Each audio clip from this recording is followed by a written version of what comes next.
Mag-harvest ako ngayon ng siling haba na napakaanghang. Kasi sayang pag pinabayaan. Dami pa naman.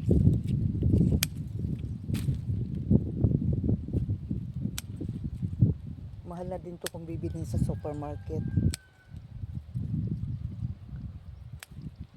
Atin ang anihin.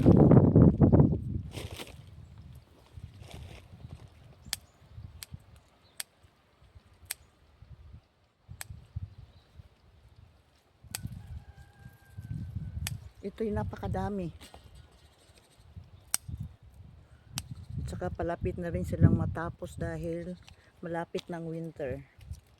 Kaya kailangan ko ng anihin at ng mapakinabangan.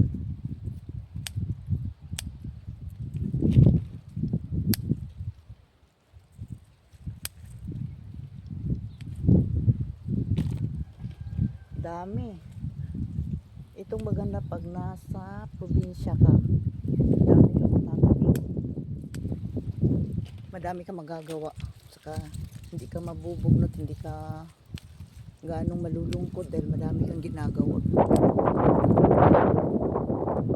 pag galing ng trabaho, tapos ng trabaho,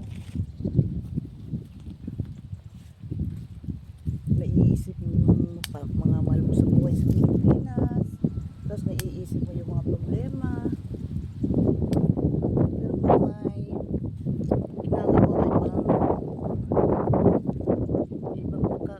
may iba kang pagkakabalaan, medyo nami-minimize yung yung lungkot.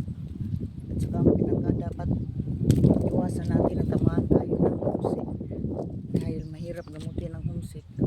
Madaming nagkakasakit dahil sa homesick, nadidepress ang iba. Kaya ito,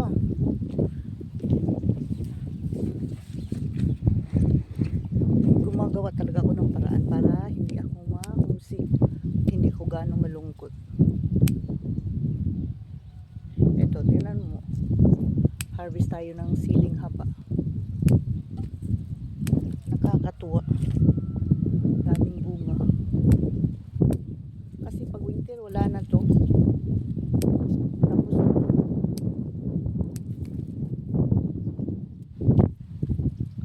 tapos ng maliligayang araw ng siling haba. Kaya yan. Tingnan nyo, konti na lang.